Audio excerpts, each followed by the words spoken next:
Preguntarle a don Alfredo Bonet, que es el secretario general del Círculo de Empresarios, cómo se está evaluando esta situación desde la perspectiva de las empresas. Señor Bonet, buenas noches. Buenas noches.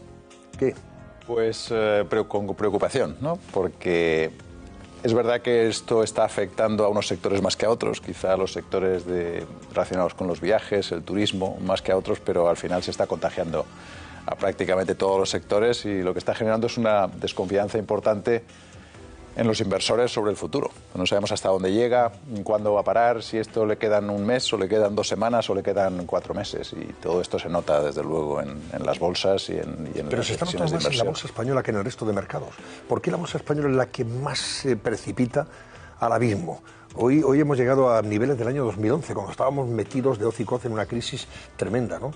Hombre, y las otras, hombre, también bajan, también caen, pero no de la manera tan acusada, ¿no?, como la española, como el IBEX 35. No estoy seguro, pero no me extrañaría que tuviera algo que ver también con la incertidumbre que existe respecto al programa económico del gobierno. Es decir, estamos ahora mismo precisamente con un nuevo gobierno en que está anunciando una serie de medidas económicas, de elevación de impuestos o aumento de gasto en algunos casos, y todavía no tenemos exactamente claro qué es lo que va a ocurrir, porque es un gobierno con unos apoyos muy frágiles y seguramente a esta incertidumbre sobre cuáles son las medidas económicas se suma la incertidumbre adicional del coronavirus.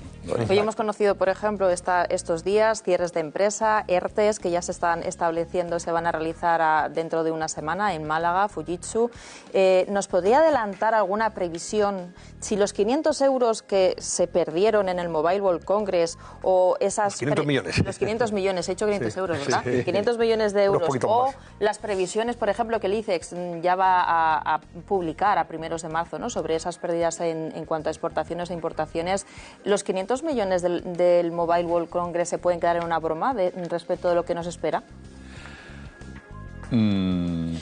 Supongo que es posible, es decir, efectivamente el cálculo del impacto económico que tenía el Mobile World Congress era es la cantidad que deja en Barcelona en el sector turístico y en todos los sectores asociados, pero ahora vemos que ya se está ocurriendo en otros países también. Es decir, fue al final a algunas personas les parecía un poco exagerado el cancelar la celebración del Mobile World Congress, pero hoy estaba leyendo que en Italia está empezando a cancelar ya ferias y en otros muchos países. Pero sí, es muy difícil de medir. Es verdad que España es un país especialmente expuesto porque el turismo en España pues es un sector que representa el 11 o el 12% del PIB y que recibimos muchos millones de turistas. Y si el sector del turismo y viajes es uno de los sectores más afectados por el coronavirus, España proporcionalmente puede ser de los más afectados. Pero estimar el impacto económico que puede tener algo así, no tengo ni idea. Pero ustedes en las empresas que forman el Círculo de Empresarios ya conocen algún tipo de medida, aparte, por ejemplo, de la de Fujitsu, de crear ese ERTE. No, debo decir que no. Yo creo que es un poco pronto todavía porque, bueno, esto lleva días solamente en España con este caso y yo creo que es verdad que las empresas están presentando planes a sus empleados, están previendo la posibilidad de que haya que teletrabajar en algunos momentos, en el caso de que esto vaya a más. Y por ahora yo lo que creo que hay es medidas más de previsión de lo que puede ocurrir, pero no de medidas ya de reducción de personal como consecuencia de un fenómeno. No, en el caso de Fujitsu, vamos a recordar que lo de Fujitsu es un expediente de regulación temporal de empleo porque no les llegan las piezas, no les llegan los recambios que necesitan para seguir trabajando. Es que el mercado se paraliza en gran medida, las exportaciones y las importaciones precisamente por esto. El problema es que a lo largo de todas estas décadas, de los últimos 20 años, se han desarrollado unas cadenas globales de valor. Las cadenas de producción son globales ahora mismo y China es uno de los grandes protagonistas de las cadenas globales de valor. Es decir, una gran cantidad de los productos que se venden en Europa tienen algún componente chino o alguna parte de la cadena de valor pasa por China. Si en China los trabajadores están en sus casas retenidos, pues ese input o ese producto intermedio que tiene que llegar a España para poder terminar de completar un producto no llega. Entonces eso para la cadena y al parar la cadena se para el proceso productivo y los trabajadores pues no hace falta que vayan a la fábrica, con lo que puede haber un ERTE temporal. Claro.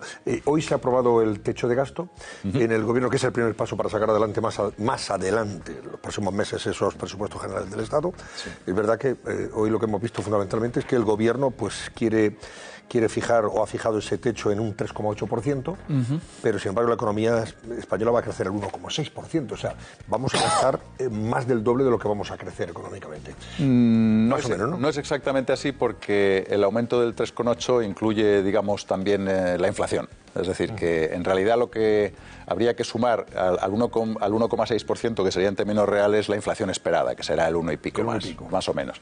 Sí, pero en principio lo que tenemos es que respetar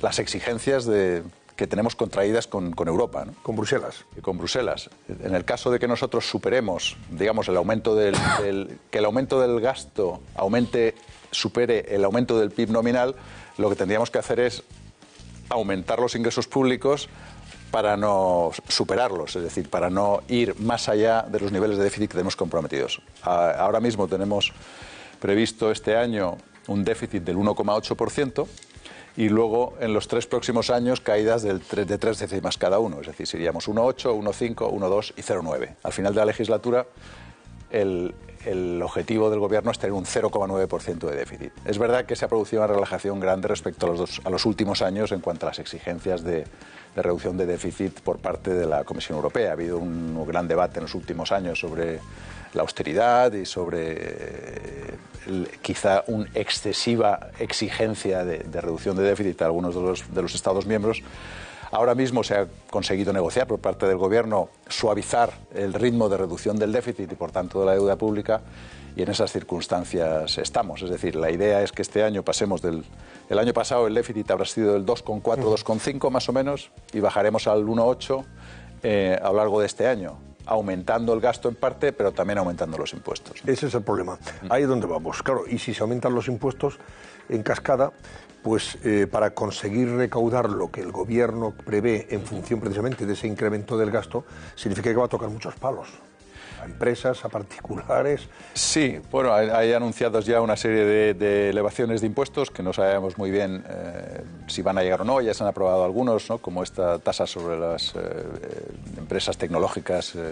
Tasa Google. La tasa Google famosa, que se ha aprobado, pero no se va a empezar a recaudar hasta diciembre con efectos retroactivos por las dificultades que hay de que Estados Unidos, que es a quien afecta básicamente, la nacionalidad a la que afecta básicamente este impuesto, pues de su conformidad, dado que se está en paralelo negociando en la OCDE y en el G20 un impuesto. Y sobre todo para que no se vengue con los aranceles a los productos españoles, porque nos puede pegar una patada gorda. Claro, pero también hay anunciados aumentos del impuesto a sociedades, aumentos de determinados impuestos, y nosotros desde el Círculo lo que estamos defendiendo es que no parece el momento más apropiado de aumentar los impuestos cuando estamos en plena desaceleración económica.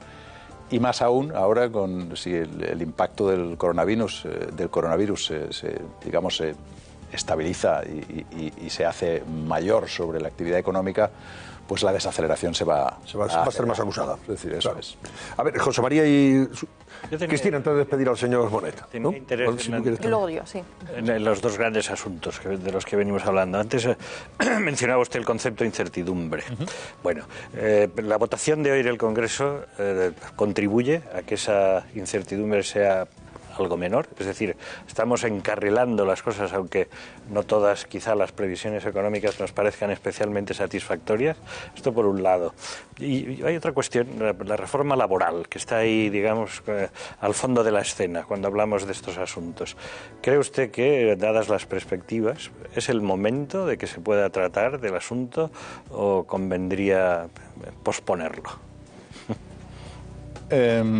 Vamos a ver, el tema de la aprobación del techo de gasto y si esto reduce o aumenta la incertidumbre, yo creo que era esperado. Es decir, al menos lo que sí que hay que decir que este Gobierno y la vicepresidenta Calviño ha insistido desde el primer día es que una de sus prioridades es respetar los compromisos de reducción del déficit contraídos con Bruselas.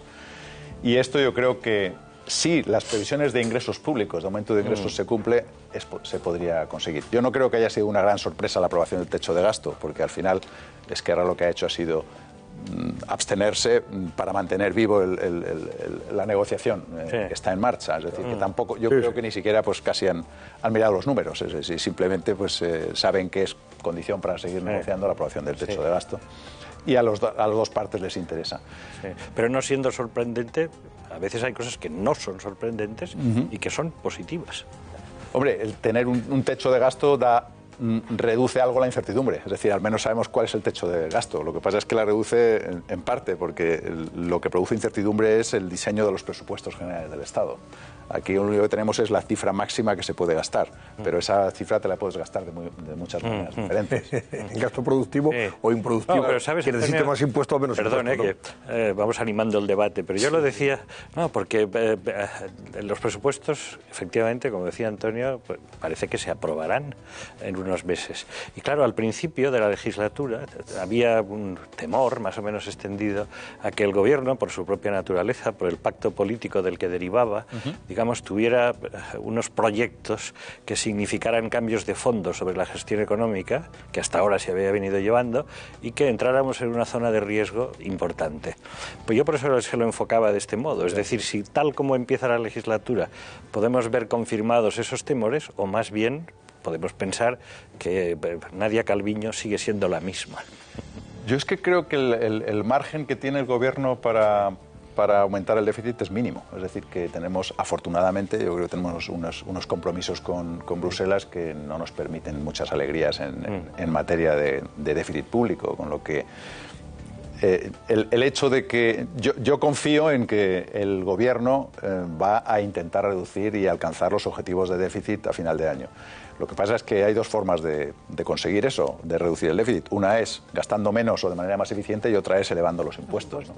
Yo prefiero la primera forma, que es la de revisar la eficiencia del gasto, como está haciendo la AIREF, que está haciendo un gran trabajo de spending review, que le llaman, e intentar ver en qué partes del gasto que no sea tan productivo podríamos recortar, más que ir a mantener el gasto tal como está y elevar los impuestos para conseguirnos reducir el déficit.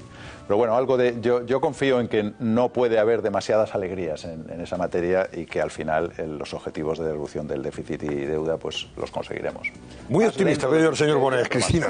Muy optimista. Volver al asunto Teniendo en cuenta al asunto chino cómo funciona el comando del gasto. Porque efectivamente hay ahí un dato fundamental, que no solamente la población china que hace turismo en España, que todavía es pequeña, se vea afectada por la crisis, sino muchos ciudadanos europeos, por ejemplo, británicos, noruegos, etcétera, que se van a quedar en su casa víctimas del miedo, ¿no? Y de la idea de que los vuelos puedan ser peligrosos, etcétera. Es claro que el sector turístico pues está viviendo una preocupación grande. También el hecho de que nos están faltando ya piezas de repuesto, porque claro, en China durante todas las vacaciones extendidas del Año Nuevo no se ha trabajado, y vamos a ver en qué periodo de tiempo los trabajadores pueden volver a las factorías y se puede volver a recuperar la enorme producción, no solo de piezas, sino de montones de cosas que constituyen objetos de uso diario que ya se hacen en China y que pueden empezar a faltar y están empezando a faltar en los mercados. Pero luego está también el asunto de nuestras exportaciones, ¿no? Me refiero en términos, por ejemplo, vino español que se está exportando mucho a China, etcétera. ¿En qué medida este sector de las exportaciones se va a ver afectado, en tanto que se reduce el consumo también en restaurantes, en comercios que se cierran en China? ¿Y cuáles son los sectores que les preocupan más a los empresarios, los que pueden verse más afectados? China sigue siendo un mercado importante, pero no tanto. Es decir, con China tenemos un enorme déficit comercial desde toda la vida. Es decir, importamos como 5 veces más de lo que exportamos a China. Pero es verdad que en los últimos años hemos ido incrementando las exportaciones. Vino es un sector importante. La carne de porcino es un sector que ha aumentado mucho en los últimos años. Y luego tenemos una exportación muy diversificada de múltiples productos. Vendemos... como decía, productos del cerdo, pero también vendemos moda, vendemos muchas cosas diferentes. El problema es que no es solamente el mercado chino, porque como digo, para España el mercado chino representa una parte muy pequeña. Nosotros exportamos 2/3 partes de todo lo que exporta España van a la Unión Europea. El resto va al resto del mundo. Y dentro del resto del mundo, China es un mercado que todavía no es demasiado relevante. El problema no es solamente China, el problema es que esto se contagia, ¿no? A través de todos los países estamos viendo de la región y de otros países. Y al final, las importaciones de los países dependen también de su tasa de crecimiento, de su nivel de actividad económica. Cuando un país tiene una escasa actividad económica, pues reduce sus importaciones. Es decir, si el crecimiento empieza a decrecer, no solamente en China, sino en otros de los países que pueden ser mercados importantes para nosotros, sus importaciones de España se reducen también. La exportación de española depende muchísimo de cómo funciona el resto de la economía mundial.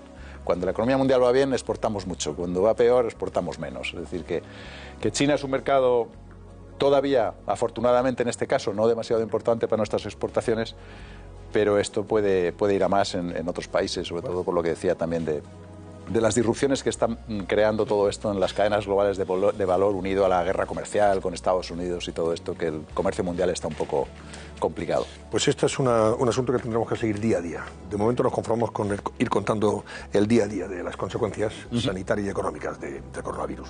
Alfredo Gómez, secretario general del Círculo de Empresarios, gracias y buenas noches. Buenas noches. Alfredo, hasta una próxima ocasión. Eso, gracias. Susana Ollero, hasta ¿Hasta lunes ya? Muy bien. El lunes más el Cascabel Ahora Noticias. se incorporan a la mesa Yolanda Gómez y Fernando Jauregui y hablaremos de algunos asuntos políticos del día. Interesante, por ejemplo, la presencia de dos expresidentes